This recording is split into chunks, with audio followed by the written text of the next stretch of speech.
नमस्ते बच्चों, मेरा नाम गोस्वामी हेमाली है और मैं आपकी हिंदी अध्यापिका हूँ from Saraswati group of education. बच्चों, हमने लास्ट सेशन में हमारा चैप्टर 6 था, वो हमने हमारी पाठमाला में, अभ्यास पुस्तिका में और साथ ही साथ उसके क्वेश्चन आंसर हमने CW में कंप्लीट कर लिए थे। राइट नाउ आज हम लोग चैप्टर 7 है वो स्टार्ट करने जा रहे हैं। तो सबसे पहले चैप्टर 7 है हमारा राष्ट्रीय पक्षी। क्या है हमारा राष्ट्रीय पक्षी? तो आप लोगों को ये लगेगा कि राष्ट्रीय यानी कि क्या? सबसे पहले हमारा नेम क्या है? राष्ट्रीय पक्षी। तो वो तो सबको पता है कि राष्ट्रीय यानी राष्ट्रीय पक्षी है वो हमारा मोर है। क्या है? मोर। राइट, उसी के बारे में हम रीड करेंगे। सबसे पहले तो राष्ट्रीय यानी कि क्या है वो हमें पता होना चाहिए। तो राष्ट्रीय यानी कि ये कि हमारे राष्ट्र की कोई पहचान, हमारे राष्ट्र की कोई पहचान, उसके अलग अलग प्रतीक जो हमारे राष्ट्र को विभिन्न देशों के भी अलग अलग देशों के भी ऐसे प्रतीक होते हैं, अलग अलग देशों के भी ऐसे प्रतीक होते हैं जो अपनी देश की विशेषता बताते हैं। क्या बताते हैं? विशेषता। राइट, तो हमारे जो राष्ट्रीय प्रतीक है उसमें बहुत सारी चीजें हैं। जैसे कि सबसे पहले ये है हमारा राष्ट्रीय पक्षी मोर। क्या है? मोर। हमें सब पता है कि हमारे राष्ट्रीय प्रतीक बहुत सारे हैं, उसमें कई सारी ऐसी बातें हैं। जैसे कि राष्ट्रीय पक्षी की बात करूं तो वो मोर है। राइट, जिसके बारे में हम पढ़ेंगे। फिर हमारा राष्ट्रीय ध्वज, हमारा राष्ट्रीय ध्वज है तिरंगा। क्या है? तिरंगा। तो तिरंगा क्या होता है? 3 रंगों का है और 3 रंग है ना, वो भी हमें एक अलग बात बताते हैं। जैसे कि पहला रंग है वो क्या हमें बताते हैं? जो ऑरेंज वाला है, केसरिया रंग है, वो हमारी देश की शौर्यता दिखाता है, हमारे देश की वीरता दिखाता है। राइट, उसी तरह सफेद रंग है, तो सफेद रंग है वो शांति का प्रतीक है। किसका प्रतीक है? शांति का। और लास्ट वाला होता है हरा रंग, तो हरा रंग है वो हमारा देश जो भारत देश है वो खेती प्रधान देश है। कैसा देश है? खेती प्रधान, यानी कि हमारे देश में खेती बहुत होती है, कृषि प्रधान देश है, इसीलिए चारों तरफ क्या रहता है? हमेशा हरियाली रहती है। तो ये जो थर्ड वाला रंग है वो कैसा है? हरा रंग है। राइट, वैसे ही हमारे देश के ये सारे प्रतीक है जो कुछ ना कुछ हमें बताते हैं। राइट, तो सबसे पहले राष्ट्रीय प्रतीक हम पहले एक बार देख लेते हैं कि हमारे राष्ट्रीय प्रतीक में कौन कौन सी बातें हैं। राइट, तो सबसे पहले हमारा राष्ट्रीय पक्षी मोर, फिर हमारा राष्ट्रीय ध्वज तिरंगा, फिर हमारा राष्ट्रीय पशु यानी कि राष्ट्रीय नेशनल एनिमल, हमारा राष्ट्रीय पशु है बाघ, टाइगर। राइट, हमारा राष्ट्रीय पशु है बाघ। फिर हमारा राष्ट्रीय खेल, नेशनल गेम, हमारे भारत देश का राष्ट्रीय खेल क्या है पता है? क्रिकेट नहीं है। हमारा भारत देश का राष्ट्रीय खेल हॉकी है। क्या है? हॉकी। राइट, याद रखना, हमारे राष्ट्रीय सारी बातें चीजें हमें पता होनी चाहिए कि हमारा राष्ट्रीय पक्षी मोर, राष्ट्रीय पशु बाघ, राष्ट्रीय फल, हमारा राष्ट्रीय फल है आम, राष्ट्रीय फल हमारा क्या है? आम, मैंगो। फिर हमारा राष्ट्रीय वृक्ष, हमारा एक राष्ट्रीय पेड़ भी है, बरगद का पेड़। किसका पेड़? बरगद का पेड़, यानी कि गुजरात में इसको क्या कहते हैं? वडनु झाड़। राइट, वडनु झाड़ वो उसको क्या कहते हैं? बरगद का पेड़। ओके, फिर हमारा राष्ट्रीय जलचर पशु, जलचर, राइट, वाटर एनिमल, हमारा राष्ट्रीय वाटर एनिमल यानी कि हमारा राष्ट्रीय जलचर प्राणी वो है डॉल्फिन। डॉल्फिन एक ऐसी फिश होती है। राइट, देखिए सभी ने, वो एकदम स्वच्छ होती है, एकदम क्लीन होती है। डॉल्फिन है वो हमारा राष्ट्रीय जलचर पशु है। राइट, फिर है हमारा राष्ट्रीय चिन्ह, हमारा राष्ट्रीय चिन्ह है अशोक स्तंभ। राइट, जिसकी चारों तरफ सिंह है और बीच में एक चक्र है। ओके, ऐसा एक अशोक स्तंभ है, वो हमारा राष्ट्रीय चिन्ह है। आप लोगों को पैसे में कई कई बार दिखाई देगा। राइट, हमारी जो रुपीज होती है उसमें भी उस अशोक स्तंभ का पिक्चर लगा होता है, चिन्ह लगा होता है। फिर है राष्ट्रीय गान, हमारा राष्ट्रीय गान है जन गण मन। क्या है? जन गण मन, राष्ट्रीय गान। और राष्ट्रीय गीत भी है। हमारा राष्ट्रीय गीत है वंदे मातरम। राष्ट्रीय गीत और राष्ट्रीय गान दोनों अलग अलग है। राष्ट्रीय गान हमारा जन गण मन और राष्ट्रीय गीत हमारा वंदे मातरम। और हमारा राष्ट्रीय फूल, हमारा राष्ट्रीय फूल क्या है? कमल। क्या है? कमल। हमारा कमल का फूल है, वो हमारा राष्ट्रीय फूल है। राइट नाउ देखो, राष्ट्रीय जो हमारे प्रतीक है उनके बारे में हमने बहुत देख लिया कि कौन कौन सी बातें हैं, कौन कौन से हमारे राष्ट्रीय प्रतीक है। ओके नाउ चलो अभी हम हमारा चैप्टर 7 है वो स्टार्ट करते हैं। सबसे पहले आज हम हाफ चैप्टर करेंगे। नेक्स्ट सेशन में हम बाकी का चैप्टर और हमारे क्वेश्चन आंसर करेंगे। सबसे पहले हम उसके शब्दार्थ देख लेते हैं, क्योंकि शब्दार्थ हमें पता होगा तो जब हम वाक्य पढ़ेंगे तो उसके मीनिंग हमें समझ में आ जा सकते हैं। राइट हमें उसके अर्थ समझ में आ सकते हैं अगर हमें शब्दार्थ पता होंगे तो। राइट सबसे पहला शब्दार्थ है भाता। भाता यानी कि अच्छा लगता। ये कहते हैं ये तो मुझे बहुत भाता है, यानी कि अच्छा लगता है। क्या लगता है? अच्छा लगता है। फिर है कलगी। कलगी यानी कि मोर के सिर पर की चोटी। हमने देखा होगा मोर के सिर पर होती है तीन, राइट तो उसको क्या कहते हैं? कलगी। मोर के सिर पर होती है जो चोटी उसको कहते हैं कलगी। फिर है मुकुट। तो मुकुट यानी कि ताज। राइट मुकुट यानी कि ताज जो हमारे सिर पर पहनते हैं। राजा महाराजा ताज पहनते हैं ना, वही। अनगिनत यानी कि जिसकी गिनती ना हो सके, जिसको गिना ना जा सके। अनगिनत यानी कि हम जिसको गिन नहीं सकते। जैसे कि हमारे तारे, हम कहते हैं ना कि तारे तो अनगिनत है। हमारे बाल अनगिनत है, हम उसको गिन सकते नहीं है। राइट तारे हैं हम गिन सकते हैं? नहीं गिन सकते। राइट तो जो गिना नहीं जा सकता, जिसको काउंट नहीं किया जा सकता, उसको कहते हैं अनगिनत। फिर अस्त। अस्त यानी कि डूबना। जैसे हम कहते हैं कि सूर्य अस्त हो गया, यानी कि सूर्य डूब गया। आज का दिन अस्त हो गया, यानी कि आज का दिन पूरा हो गया। डूबना। अस्त यानी कि डूबना। नृत्य। नृत्य यानी कि नाच। नृत्य यानी कि डांस। और मोहित होना। मोहित होना यानी कि रीझना, वो हमें देखना, उसको हमारा मन है वो उस पर मोह जाए। राइट हम कहते आज तो वो मुझे मोह गया, मुझे अच्छा लगने लगा। रीझना। राइट तो ये थे हमारे यहाँ तक जितना हम चैप्टर चलाएंगे वहां तक के शब्दार्थ। ओके नेक्स्ट सेशन में हम नेक्स्ट शब्दार्थ देखेंगे, बाकी के शब्दार्थ हम नेक्स्ट सेशन में देखेंगे। तो अभी हम हमारा चैप्टर स्टार्ट करते हैं। जंगल में नाचता हुआ मोर किसके मन को नहीं भाता? क्वेश्चन किया है। जंगल में नाचता हुआ मोर किसके मन को नहीं भाता? जंगल में जब मोर नाचता है तो किसको अच्छा नहीं लगता? कोई ऐसा नहीं होता कि जिसको मोर नाचता हो और देखना अच्छा ना लगे। हो सकता है कोई ऐसा? नहीं। देखो मोर नाचता है तो कोई भी ऐसा व्यक्ति नहीं है कि जिसको मोर को देखना अच्छा ना लगे। बड़ा छोटा कोई बूढ़ा कोई भी हो, सबको मोर जब नाचता है तो वो अच्छा ही लगता है। सबके मन को अच्छा लगता है। खासकर बच्चों का मनपसंद पक्षी मोर ही है। सबसे पूछना, सबसे ज्यादा लोग किसको पसंद करते हैं? मोर को। और उसमें भी खासकर बच्चे होते हैं, उनको मोर बहुत अच्छा लगता है। राइट सभी पक्षियों में इसकी शान ही निराली होती है। सभी जो पक्षी होते हैं ना उसमें मोर की तो शान ही निराली है। शान यानी कि क्या?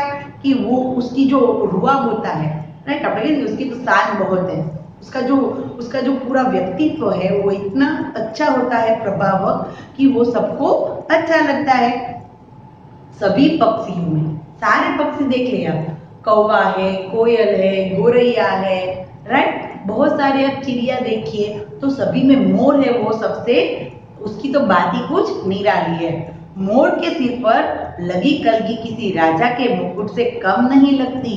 मोर के सिर पर जो कलगी होती है तो वो जैसे ऐसा लगता है कि जैसे कि कोई राजा के सिर के ऊपर मुकुट रख दिया हो। क्या रख दिया हो? मुकुट रख दिया हो। मुकुट यानी कि ताज। राइट कोई राजा महाराजा है ना वही ताज पहनते हैं। राइट, तो उस पर ही वो सूट होता है। तो मोर के सिर पर तो कलगी होती है, तो जैसे कि राजा महाराजा के सिर पर कोई मुकुट ना लगा दिया हो, ऐसी वो उसकी कलगी होती है।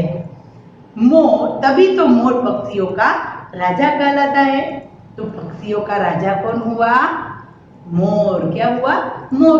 पक्षियों का राजा कहलाता है मोर। मोर बड़े बड़े पेड़ों पर रहता है। अब देखो, अभी हमने पहले कौन सी बात की कि मोर किसको अच्छा लगता है, उसका नाच किसको अच्छा लगता है। ओके, अभी मोर है वो कहाँ पर रहता है? तो मोर बड़े बड़े पेड़ों पर रहता है। मोर एक तो होता ही है बड़ा, तो उसको रहने के लिए भी बड़ी जगह चाहिए। तो मोर ने कभी ऐसा आपने सुना कि मोर ने अपनी गुफा बनाई और वो वहां पर रहता है, और मोर ने अपना घोंसला बनाया और वहां पर रहता है? सुना है कभी? नहीं सुना है। मोर पेड़ पर रहता है, वो भी कैसे पेड़? बड़े बड़े पेड़ों पर रहता है। सवेरा होते ही यह कै कै बोल उठता है। देखो, हम तो हमें कहेंगे मोर कैसी आवाज निकलते हैं, तो हम लोग तो गुजराती पर्सन है, तो हम तो कैसे कहते हैं? टेऊ टेऊ करता है, राइट। बट टेऊ टेऊ नहीं, पर मोर की आवाज कैसी होती है? केऊ केऊ। क लगता है इसमें, क्या लगता है हिंदी में? हिंदी में उसको क लगता है, केऊ केऊ, राइट। हिंदी में उसको केऊ केऊ, क के ऊपर दो मात्रा और एक अनुस्वार। मोर बड़े बड़े पेड़ों पर रहता है। सवेरा होते ही यहाँ के बोल उठता है।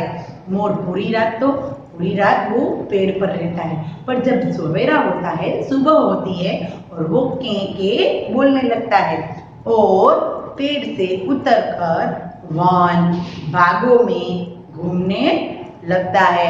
फिर क्या होता है? सुबह होती है और मोर पेड़ से उतरकर वन में यानी कि जंगलों में, बाग यानी कि गार्डन में घूमने लगता है। मोर होता है ना, वो पेड़ पर ही नहीं रहता पूरे दिन। वो क्या करता है? जब सुबह होती है तो अपनी मीठी मीठी आवाज से नीचे उतर कर भी बाग में, जंगल में घूमने लगता है। इसका शरीर बहुत भारी होता है। देखो, अब वो पहले कहाँ रहता था उसकी बात नहीं, अब हम क्या बात करेंगे? उसके शरीर की। तो उसका शरीर कैसा होता है? बहुत भारी होता है। कैसा होता है? बहुत भारी होता है। आपने कभी ऐसा देखा है कि मोर है वो बहुत ऊपर तक उड़ रहा है और बहुत देर तक उड़ता रहा? देखा है कभी? सुना है कभी? मोर होता है वो कहीं बहुत दूर तक वो उड़ सकता नहीं है, और ना ही वो बहुत ऊंची दूरी पर भी उड़ सकता नहीं, और बहुत देर तक भी वो उड़ सकता नहीं है, क्योंकि उसका शरीर है वो बहुत भारी होता है, राइट। बहुत भारी शरीर के साथ बहुत उड़ना पॉसिबल नहीं होता।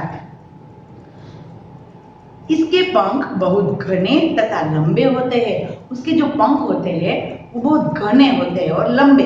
घने यानी कि एक दूसरे के साथ बहुत सारे, राइट। कोई किसी के बाल बहुत घने होते हैं, एकदम बहुत सारे, तो हम कहते हैं कि घने बाल है। तो वैसे ही उसके पंख होते हैं, वो एकदम अलग अलग नहीं, थोड़े थोड़े नहीं कि सब अलग अलग रहे, पर एकदम साथ साथ और बहुत सारे होते हैं, यानी कि घने और लंबे भी होते हैं। कैसे होते हैं? लंबे होते हैं। उन पर अनगिनत चांद जैसी रंग बिरंगी आकृतियां बनी होती है। देखो, मोर का पिक्चर में दिया ही है, राइट। मोर के पंख देखो तो घने हैं और लंबे भी होते हैं, और उसी के साथ उसी के पंख में गोल गोल चांद बिंदी वाली, चांद की जैसी क्या होती है? आकृतियां होती है, यानी कि ऐसे शेप्स होते हैं, गोल गोल चांद जैसे राउंड वाली आकृति, यानी कि ऐसे शेप्स होते हैं। वो अनगिनत होती है, उसको भी आप गिन सकते नहीं है। मोर के पंख में इतनी चांद बिंदिया जैसा होता है कि हम लोग उसको गिन सकते नहीं है। संसार में किसी भी पक्षी के पंख मोर के पंखों जितने सुंदर नहीं होते। आप भी देख लेना, आपके हमारे संसार में बहुत सारे पक्षी हमने देखे हैं, राइट। बहुत सारे पक्षी हमने देखे होंगे, पर कभी किसी ने मोर के जितने पंख सुंदर है वैसा पक्षी देखा है? नहीं। मोर के पंख इतने सुंदर होते हैं कि ऐसा कोई भी पक्षी नहीं होता, राइट। उसके पंख ही इतने सुंदर होते हैं कि ऐसे पंख हम किसी और पक्षी में हम देख सकते नहीं है। नाउ पेज नंबर 39 वाला पैराग्राफ देखते हैं। जब आकाश में बादल घिर आते हैं या जब सूर्य अस्त होने लगता है, तब मोर नाचता है।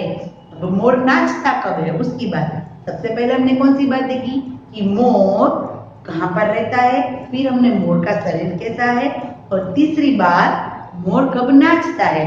तो मोर जब बादल में आकाश में बादल घिरते हैं, राइट, जब बारिश का मौसम होता है और आकाश में बादल आते हैं और तब मोर नाचता है। और सूर्य अस्त होने पर, सूर्य जब डूबता है, राइट, यानी कि शाम होती है, तब मोर नाचता है। क्या करता है, नाचता है। इसका नृत्य बहुत प्यारा होता है। वो जो नाचता है वो बहुत प्यारा होता है। कैसा होता है, बहुत प्यारा होता है। नाचते समय इसके पंख फैलते हैं। जब वो नाचता है तो वो ऐसे ही अपने पंख सिमट के रखता है, वैसे नहीं नाचता। वो क्या करता है, पंख है उसको फैला देता है और उनसे सर सर की आवाज आती है। देखना, उसके पंख ऐसे हो गए ना, ऐसे, तो उसी के साथ थोड़ी सी आवाज आती है, सर सर। आप लोग महसूस करना, या तो आप वीडियो भी उसका देख सकते हैं। ऐसे पंख ऐसे ऐसे जब हिलते हैं, जब वो नाचते हैं, तब सर सर सी आवाज आती है। क्या आती है, आवाज आती है। पंख फैलाकर नाचता हुआ मोर अपने आप में अनोखा दिखाई देता है। जब वो ऐसे पंख फैलाकर नाचता है तो वो अपने आप में एक अनोखा ही है। देखो उसकी जो एक सुंदरता है, और उसमें भी जब वो अपने पंख फैलाता है तो वो एक अनोखा दिखाई देता है। सबसे अजीब और सबसे अलग, अजीब यानी कि सबसे अलग और एकदम सुंदर दिखाई देता है, अनोखा दिखाई देता है। सभी और पक्षियों से वो अनोखा दिखाई देता है। अपने नृत्य पर मोहित होकर यह अपनी कलगी सीधी ऊंची कर लेता है।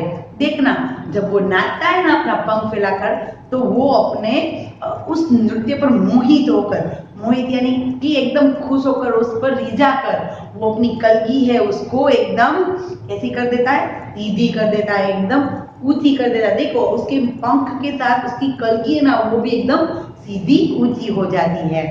जब मोर नाच रहा हो तब उसके पास नहीं जाना चाहिए। याद रखना ये बात। जब भी आप कभी मोर को नाचते हुए देखते हैं तो सिर्फ उसको देखा करो, पर उसके पास कभी मत जाना।